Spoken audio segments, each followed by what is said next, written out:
ঠাকুরগাঁ জেলা বিএনপি সম্মেলন অনুষ্ঠানের সম্মানিত সভাপতি মুক্তিযোদ্ধা নূর করিম, মঞ্চে উপস্থিত সম্মানিত আজকের এই জেলা সম্মেলনের উদ্বোধক জনাব মির্জা ফখরুল ইসলাম আলমগীর, উপস্থিত কেন্দ্রীয় নেতৃবৃন্দ এবং আমার সামনে উপস্থিত ঠাকুরগাঁ জেলার কাউন্সিলর বৃন্দ, আজকের এই সম্মেলন অনুষ্ঠানে কাউন্সিলর বৃন্দ সহ অন্যান্য অঙ্গ ও সহযোগী সংগঠনের প্রিয় ভাই ও বোনেরা এবং সহকর্মীবৃন্দ, আসসালামু আলাইকুম। আজকে বেশ অনেকদিন পরে আবার এই মাঠে আপনাদের সাথে দেখা হলো আমার। এই মাঠে খুব সম্ভব আরো বেশ কিছু আমাদের দলীয় প্রোগ্রামের স্মৃতি আছে আমার কাছে। আমরা 2005 সালে প্রথম যখন ইউনিয়ন সম্মেলন আমাদের শুরু করি, তৃণমূল সম্মেলন যখন শুরু করি, খুব সম্ভবত বোধহয় এই মাঠে হয়েছিল অনুষ্ঠানটি।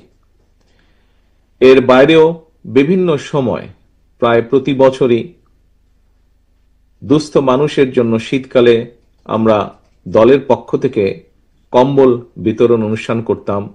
খুব সম্ভবত এই মাঠেই হয়তো হয়েছে, আর তা না হলে বোধহয় পাশে একটি স্কুল আছে, বোধহয় সেই স্কুল মাঠেও হয়েছে অনুষ্ঠানগুলো।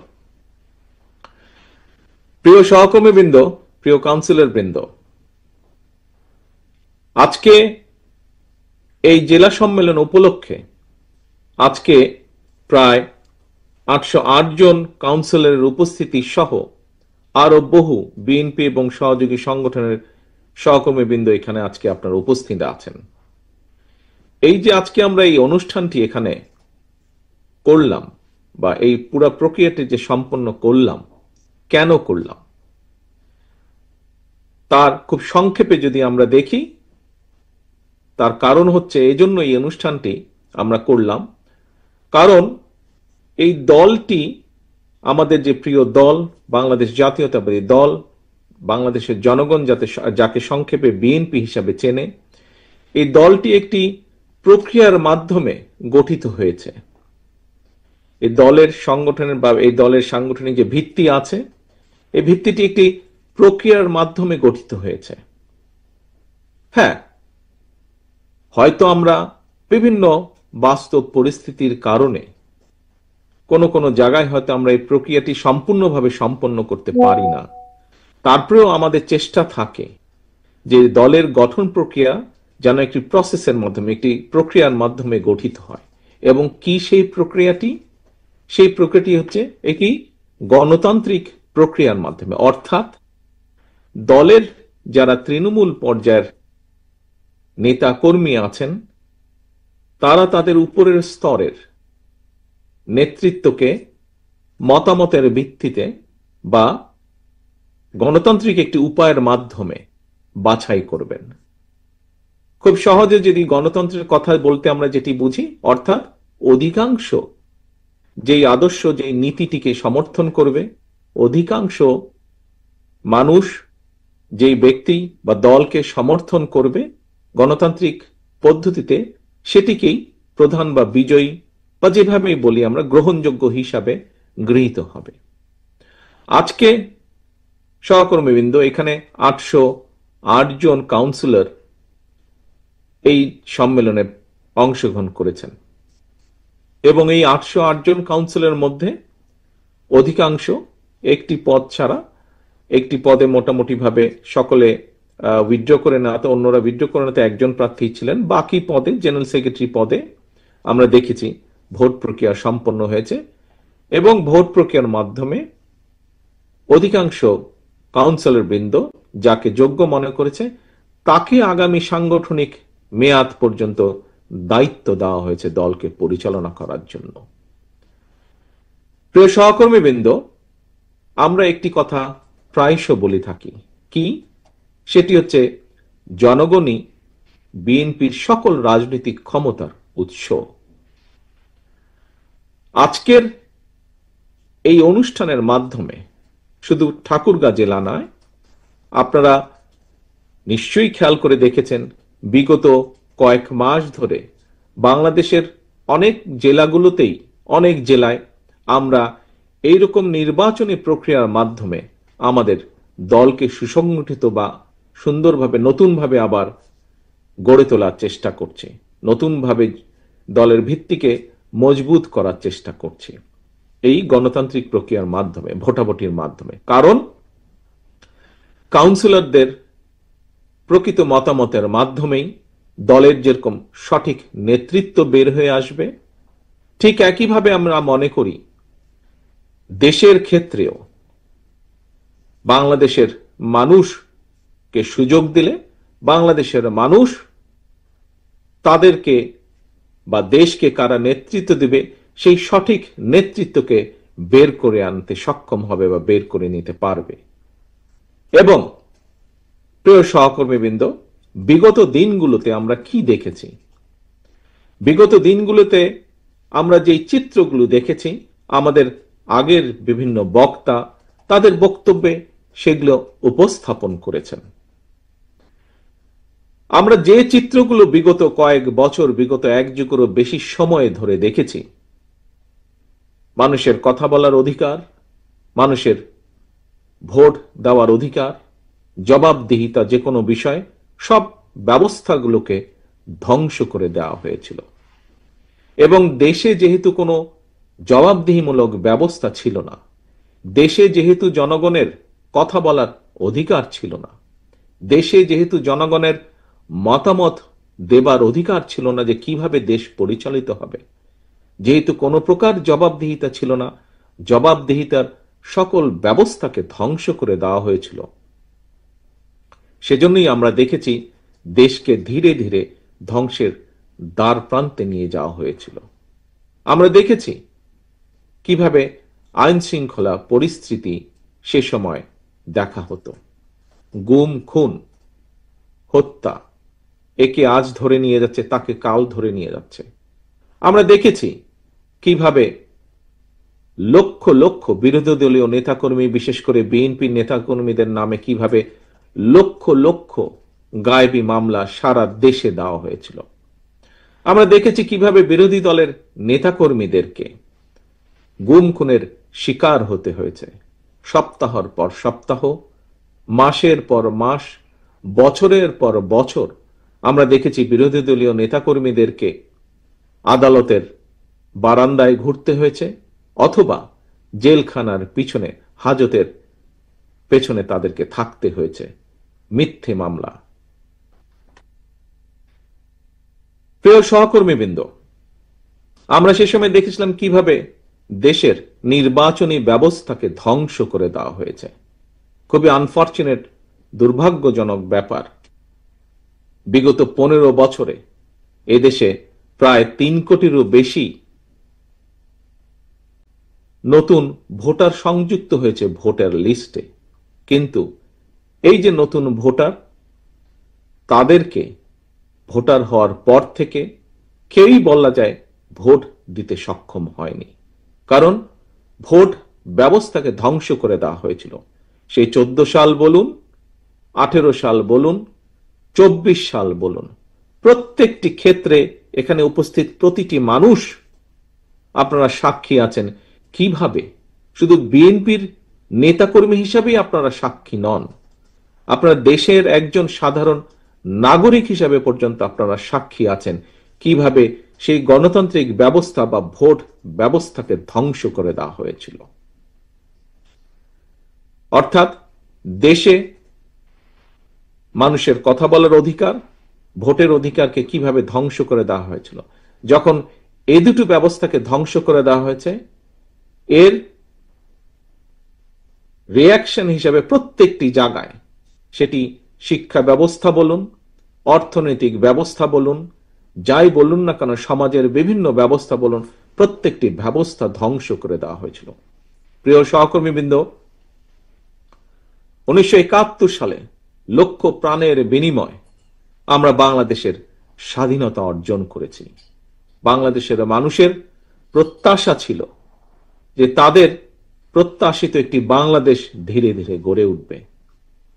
বিভিন্ন সময় গড়ে ওঠার প্রক্রিয়া শুরু হয়েছে, কিন্তু আমরা দেখেছি একই সাথে সেই প্রক্রিয়াকে থামিয়ে দেওয়ার জন্য আবার একটি বিভিন্ন মহল, কিছু মহল বিভিন্ন সময় ষড়যন্ত্রের জালও তারা বুনেছে। কখনো তারা সফল হয়েছে, কখনো তারা ব্যর্থ হয়েছে। দেশের জনগণ সকল ষড়যন্ত্রের জাল ছিন্ন করে বেরিয়ে এসেছে। প্রিয় সহকর্মীবৃন্দ, শুধু ৭১ সালেই নয়, এই যে বললাম বিভিন্ন সময় ষড়যন্ত্রকারীদের জাল বিভিন্নভাবে তারা বিস্তার করার চেষ্টা করেছিল, এইভাবে গণতন্ত্রের ত্রুটিকে চেপে ধরার জন্য তাদের প্রচেষ্টা অব্যাহত ছিল এবং বিএনপি সহ আরো অনেকগুলো বাংলাদেশের গণতান্ত্রিক রাজনৈতিক দল রাজপথে বিভিন্ন সময় সোচ্চার হয়েছে দেশের জনগণের রাজনৈতিক অধিকারকে, কথা বলার অধিকারকে প্রতিষ্ঠিত করার জন্য। এবং তার ফলশ্রুতিতে আমরা দেখেছি যারা স্বৈরাচার ছিল, যারা চেষ্টা করেছিল দেশের জনগণকে দাবিয়ে রাখতে, আমরা দেখেছি সেই স্বৈরাচাররা তাদের ক্ষমতাকে ধরে রাখার জন্য কিভাবে গুমের রাজনীতি শুরু করেছিল, খুনের রাজনীতি শুরু করেছিল, মিথ্যা মামলার রাজনীতি শুরু করেছিল, লুটপাটের রাজনীতি শুরু করেছিল, অর্থ পাচারের রাজনীতি শুরু করেছিল, কিভাবে মেগা প্রকল্পের নামে মেগা দুর্নীতি শুরু করেছিল।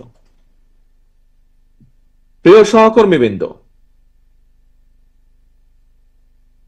বিএনপি সহ আরো অনেকগুলো গণতান্ত্রিক রাজনৈতিক দলের নেতাকর্মীরা সেদিন রাজপথে নেমে এসেছিল এবং আমরা দেখেছি আমাদের হাজারো লক্ষ নেতাকর্মী, বিএনপি সহ অন্যান্য রাজনৈতিক দলের শত হাজারো লক্ষ নেতাকর্মী কিভাবে অত্যাচারিত হয়েছে, নির্যাতিত হয়েছে, কিভাবে বহু নেতাকর্মী আমাদের প্রাণ হারিয়েছে বিগত প্রায় 16 বছরে। বিশেষ করে আমরা দেখেছি গত বছর জুলাই আগস্ট মাসে আমরা দেখেছি জনগণ যখন ত্যাক্ত বিরক্ত হয়ে জনগণ রাজপথে যখন নেমে এসেছিল এই দেশকে বাঁচানোর জন্য, সেই সময় আমরা দেখেছি তৎকালীন স্বৈরাচার কিভাবে নির্বিচারে মানুষকে হত্যা করেছে। তাদের সেই হত্যা থেকে শিশুরা পর্যন্ত সেদিন রক্ষা পায়নি। নারী পুরুষকে যেভাবে তারা অত্যাচার করেছে, নির্মমভাবে হত্যা করেছে, বিভিন্নভাবে জখম করেছে, আমরা দেখেছি শিশুরাও সেদিন রক্ষা পায়নি। শিশুরাও সেই হেলিকপ্টারের গুলি থেকে রক্ষা পায়নি। শিশুরাও সেদিন বিভিন্ন বাহিনীর জনগণের প্রতি লক্ষ্য করে যে গুলি ছোড়া, সেই গুলির হাত থেকে ছোট ছোট শিশুরাও সেদিন রক্ষা পায়নি, শিশুদেরকে হত্যা করা হয়েছিল। কিন্তু পরিশেষে আমরা দেখেছি বিজয় জনগণেরই হয়েছে, পরাজিত হয়েছে স্বৈরাচার। শুধু পরাজিতই হয়নি, এই দেশ ছেড়ে পালিয়ে যেতে বাধ্য হয়েছে স্বৈরাচার। প্রিয় সহকর্মীবৃন্দ, বহু মানুষের ত্যাগ তিতিক্ষা, বহু মানুষের আত্মদানে আজকের স্বৈরাচার মুক্ত বাংলাদেশ। আমরা একটি রাজনৈতিক দল, আমাদের নীতি আছে, আমাদের আদর্শ আছে, দেশের অর্থনীতি নিয়ে আমাদের নীতি আছে, আদর্শ আছে, পরিকল্পনা আছে, চিন্তা ভাবনা আছে। দেশের ভবিষ্যৎ সন্তানদের শিক্ষা ব্যবস্থা নিয়ে আমাদের পরিকল্পনা আছে, নীতি আছে, আদর্শ আছে। দেশের মানুষের স্বাস্থ্য ব্যবস্থা নিয়ে আমাদের নীতি, পরিকল্পনা, আদর্শ আছে। এইভাবে প্রত্যেকটি সেক্টরে আমাদের পরিকল্পনা বা লক্ষ্য বা উদ্দেশ্য আছে একটি রাজনৈতিক দল হিসাবে। প্রিয় সহকর্মীবৃন্দ, একটি রাজনৈতিক দলের একজন রাজনৈতিক কর্মী হিসাবে আমি মনে করি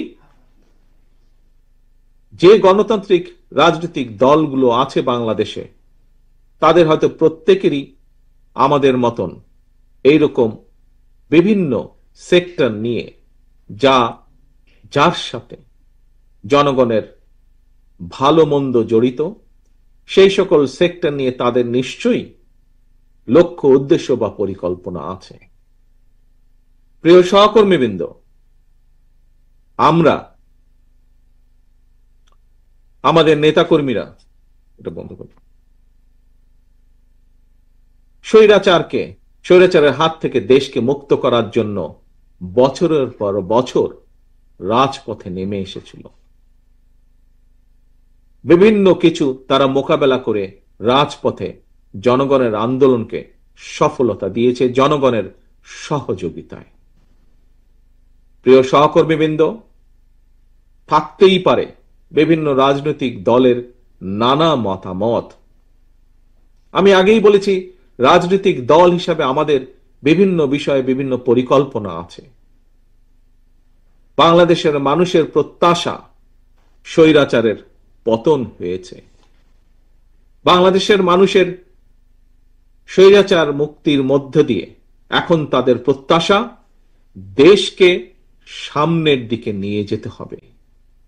দেশের যে শিক্ষা ব্যবস্থাকে ধ্বংস করে দেওয়া হয়েছিল, সেই শিক্ষা ব্যবস্থাকে গড়ে তুলতে হবে। দেশের যে স্বাস্থ্য ব্যবস্থাকে ধ্বংস করে দেওয়া হয়েছিল, সেই স্বাস্থ্য ব্যবস্থাকে জনগণের উপযোগী করে গড়ে তুলতে হবে। দেশের কৃষকরা যে বিভিন্ন সমস্যার সম্মুখীন, সেই সমস্যাগুলোর ধীরে ধীরে সমাধান বের করে নিয়ে আসতে হবে, যাতে কৃষক এবং সামগ্রিকভাবে দেশের মানুষ উপকৃত হয়। দেশের বহু মানুষ, যুবক শ্রেণী সহ তরুণ শ্রেণী সহ বহু মানুষ বেকার। কোটি কোটি মানুষ আজ বেকার।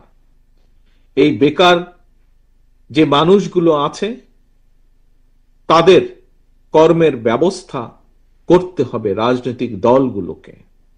সেই সম্পর্কিত পরিকল্পনা থাকতে হবে। এই সমস্যার সমাধানের সুরাহা দিতে হবে, নির্দেশনা দিতে হবে, দিক নির্দেশনা।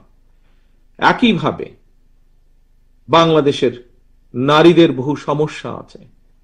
কিভাবে সেই সমস্যার সমাধান মোকাবেলা করা যায়, সেই সমস্যার মোকাবেলা করা যায়, সেগুলোর দিক নির্দেশনা দিতে হবে আমাদেরকে।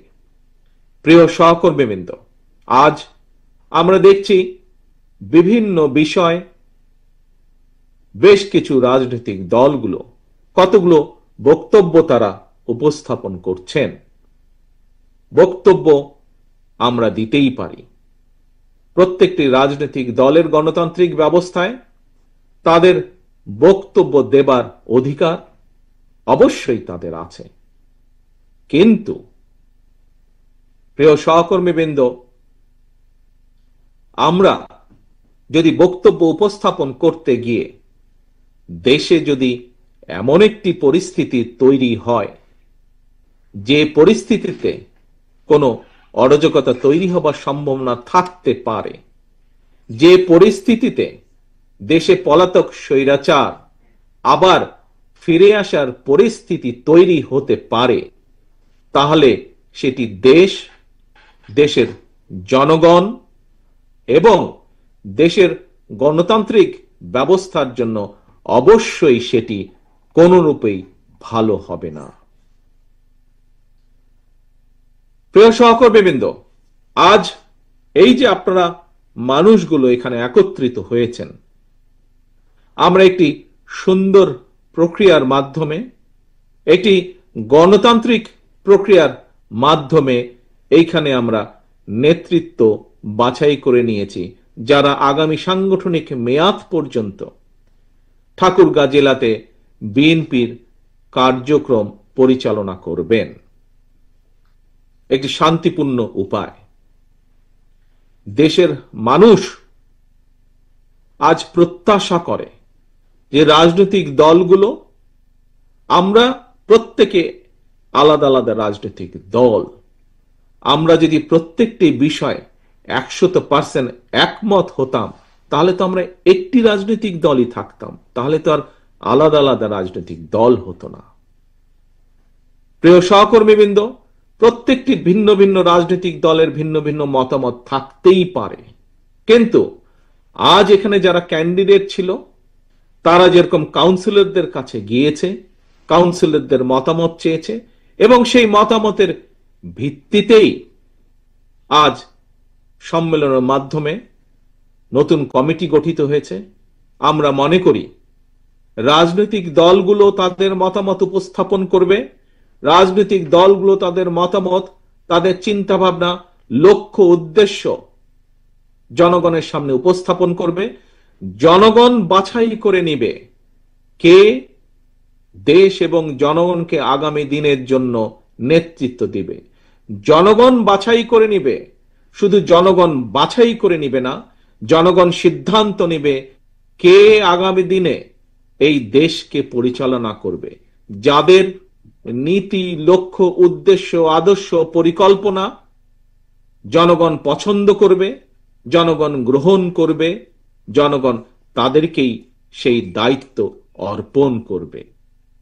আজকে যদি আমরা জনগণকে বাইরে রেখে, জনগণের কাছে না গিয়ে যদি রাজনৈতিক দলগুলো একটি জায়গায় বসে আলোচনার পরিবর্তে, একটি সিদ্ধান্তের পরিবর্তে, জনগণের কাছে যাওয়ার পরিবর্তে যদি শুধু নিজেরাই আমরা কথা বলতে থাকি, তাহলে ওই যে একটু আগে বললাম, একটি অরাজক পরিস্থিতি তৈরি হবে। যেই পরিস্থিতি কাঙ্ক্ষিত নয় দেশের জন্য, কাঙ্ক্ষিত নয় জনগণের কাছে। যে পরিস্থিতি পলাতক স্বৈরাচারকে আবার ফিরে আসার পরিস্থিতি হয়তো তৈরি করতে পারে। প্রিয় সহকর্মীবৃন্দ,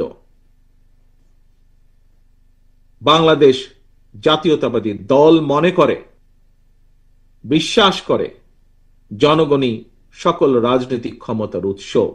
সেই জন্য আপনারা দেখেছেন, আপনাদের প্রত্যেকের মনে আছে, আমরা কিসের ভিত্তিতে দেশকে আগামী দিন বাংলাদেশ জাতীয়তাবাদী দল যদি জনগণের সমর্থন নিয়ে ইনশাআল্লাহ আগামী দিনে সরকার গঠন করতে সক্ষম হয়, তাহলে কিসের ভিত্তিতে, কোন রূপরেখার ভিত্তিতে আমরা দেশকে পরিচালনা করতে চাই, তা আমরা আজ নয়, গতকালকেও নয়, গত পরশুও নয়, আমরা প্রায় ২.৫ বছর আগে ৩১ দফার মাধ্যমে দেশের মানুষের কাছে তা উপস্থাপন করেছে। আজকে বিভিন্ন বিষয় নিয়ে, আজকে অনেক বিভিন্ন বিষয় নিয়ে বর্তমান অন্তর্বর্তীকালীন সরকার রিফর্ম কমিটি গঠন করেছেন এবং সেখানে বিভিন্ন রাজনৈতিক দলকে তারা আহ্বান জানিয়েছেন। প্রায় সকল গণতান্ত্রিক রাজনৈতিক দল সেখানে অংশগ্রহণ করেছে। তারা বিভিন্ন বিষয়ে তাদের মতামত দিয়েছে। কিছু বিষয়ে সকলেই কম বেশি একমত হয়েছে, কিছু বিষয়ে ভিন্নতা রয়েছে, থাকতেই পারে। একটু আগেই আমি বলেছি কেন বিভিন্ন রাজনৈতিক দল, তার কারণ বিভিন্ন জনের বিভিন্ন মতামত আছে, থাকতেই পারে, সেটাই থাকা স্বাভাবিক গণতান্ত্রিক ব্যবস্থায়। আমরা মনে করি সেখানে যা যা আলোচিত হয়েছে, যা যা একমত হয়েছে, সেগুলোতে আমরা একমত হয়ে গিয়েছি। সেখানে যেই বিষয়গুলোতে আমরা একমত হতে পারিনি, আসুন জনগণের উপরে যদি বিশ্বাস রাখেন, জনগণের উপরে যদি আস্থা রাখেন, তাহলে জনগণের উপরে ছেড়ে দিন। আপনার নীতি, আদর্শ, আপনার লক্ষ্য, উদ্দেশ্য জনগণের সামনে উপস্থাপন করুন। Late people decide. জনগণকে সিদ্ধান্ত নিতে দিন। কারণ দিন শেষে রাজনীতিতে আমাদের আস্থা, আমাদের এই বিশ্বাস বাংলাদেশের জনগণ। প্রিয় সহকর্মীবৃন্দ, আজ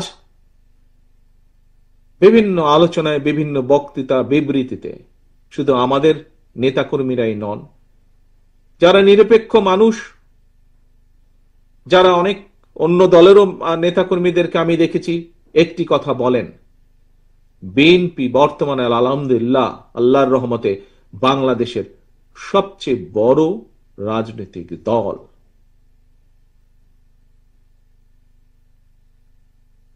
সবচেয়ে বড় রাজনৈতিক দল হিসাবে আমি প্রথমেই কৃতজ্ঞতা প্রকাশ করি এই দেশের মানুষের কাছে, এই দেশের জনগণের কাছে। কারণ জনগণের সমর্থন না থাকলে অবশ্যই কোনো রাজনৈতিক দল বড় হতে পারে না।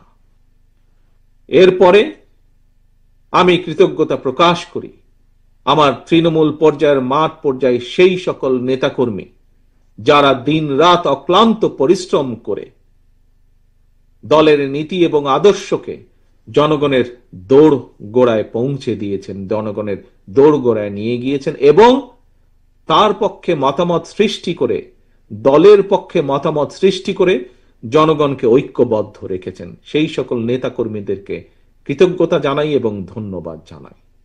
প্রিয় সহকর্মীবৃন্দ, সারা বাংলাদেশে আজ ঠাকুরগাঁর জেলা সম্মেলনে উপস্থিত হয়েছি আমি, আপনাদের সামনে বক্তব্য রাখার আমার সুযোগ হয়েছে।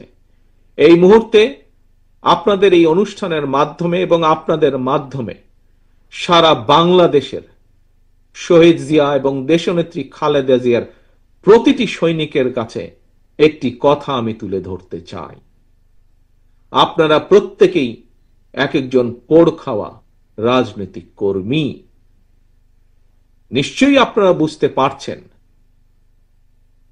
কোথাও হয়তো কেউ কেউ কোনো কিছু করার চেষ্টা করছে যার মাধ্যমে জনগণের সেই প্রস্তাবিত গণতান্ত্রিক যে যাত্রা, সেই যাত্রা ব্যাহত হতে পারে। কাজেই শহীদ জিয়া এবং দেশনেত্রী খালেদা জিয়ার প্রত্যেকটি সৈনিকের কাছে আমার আহ্বান, আপনাদের প্রত্যেককে সচেতন থাকতে হবে। বিগত দিনে স্বৈরাচারের বিরুদ্ধে আপনারা যেভাবে দল এবং জনগণকে একসাথে ঐক্যবদ্ধ রেখেছিলেন, সেই কাজটি এখনো শেষ হয়ে যায়নি। এই কাজটি আমাদেরকে অব্যাহত রাখতে হবে। বাংলাদেশের সবচেয়ে বৃহৎ রাজনৈতিক দল হিসেবে আমাদের উপরে এর দায়িত্ব যে গণতন্ত্রের প্রতি যে কোনো হুমকিকে আমরা মোকাবেলা করব, অবশ্যই সেই পদ্ধতিতে, যে পদ্ধতি জনগণ সমর্থন করে। অবশ্যই এমন কোন পরিস্থিতিতে বা এমন কোন পদ্ধতি আমরা অনুসরণ করব না যেই পদ্ধতিতে জনগণের শান্তি এবং শৃঙ্খলা নষ্ট হয়, শান্তি নষ্ট হয়, এমন কোন পদ্ধতি অবশ্যই নয়। প্রিয় সহকর্মীবৃন্দ, আমাদের রাজনৈতিক দল হিসেবে আমাদের দায়িত্ব গণতন্ত্রকে কোনোভাবেই যাতে কেউ বিঘ্নিত করতে না পারে। 1971 সালে লক্ষ মানুষের প্রাণের বিনিময়ে এই দেশ অর্জিত হয়েছে। পরবর্তীতে আরো হাজারো মানুষের আত্মদানের বিনিময় লক্ষ মানুষ অত্যাচারিত, নির্যাতিত হয়েছে। তারপরেও থেমে থাকেনি গণতন্ত্র পুনরুদ্ধারের আন্দোলন। কাজেই এই আন্দোলনের ফল যাতে গণতন্ত্র, সেই গণতন্ত্র ফল যাতে জনগণ দোরগোড়ায় পৌঁছে দিতে পারি আমরা, তার জন্য আমাদেরকে সর্বদা সজাগ থাকতে হবে। প্রিয় সহকর্মীবৃন্দ, আজ আমাদেরকে খেয়াল রাখতে হবে, এই কথাটি আমি বারে বারে বলেছি, আমাদেরকে খেয়াল রাখতে হবে। একটু আগে এখানে একজন বক্তা বলেছেন যে বেশ অনেকবার আমি বিগত 1 বছরে বলেছি, আমরা যত যাই মনে করি না কেন যে আমাদের অনেক নেতাকর্মী হয়তো ভুল করে মনে করছেন যে আগামী দিনের নির্বাচন হয়তো সহজ হবে। আমি আজকে থেকে 1 বছর আগে বলেছিলাম, আমরা যত সহজ ভাবছি তত সহজ নয় ব্যাপারটি।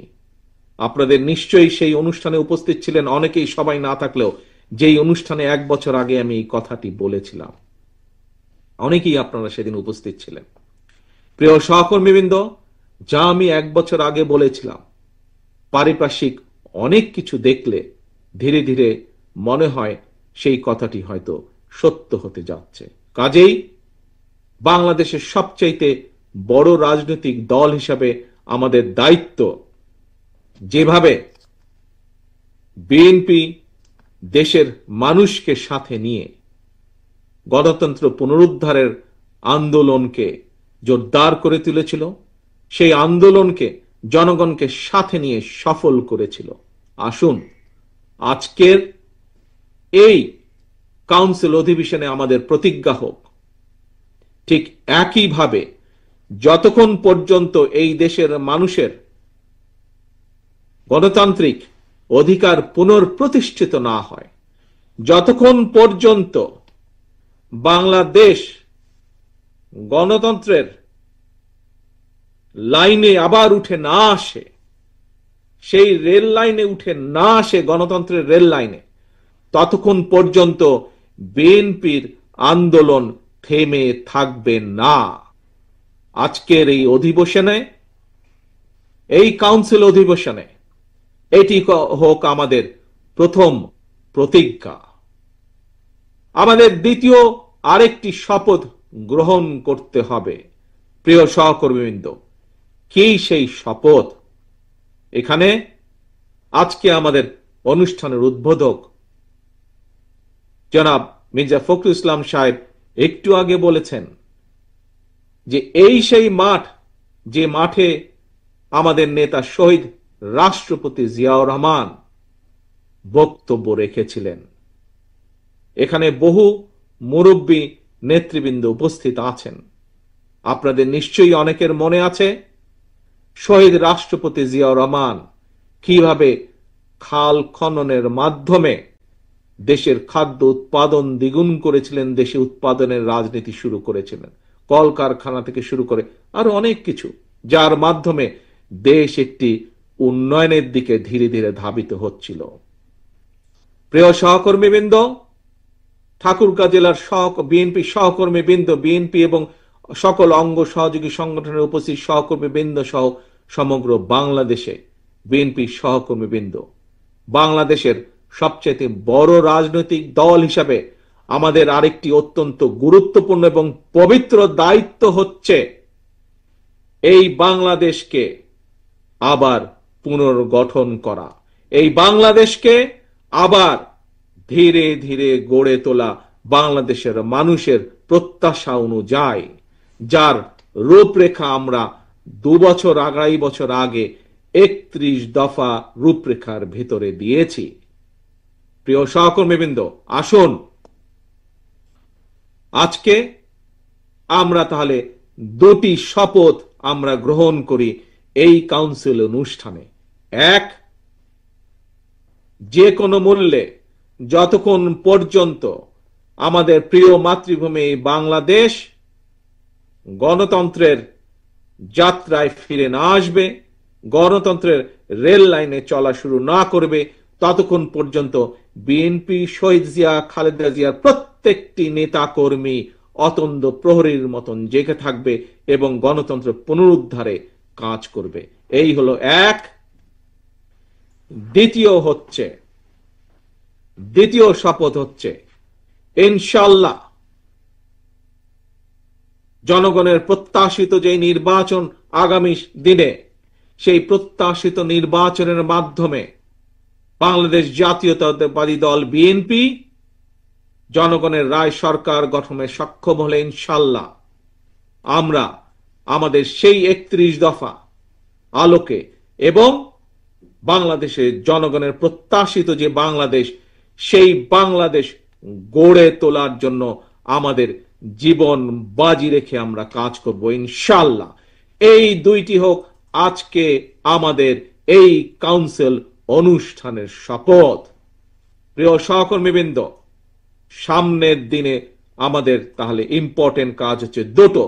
এক, যে কোনো মূল্যে বাংলাদেশের বিরুদ্ধে ষড়যন্ত্রকে রুখে দিয়ে গণতন্ত্রকে প্রতিষ্ঠা করা।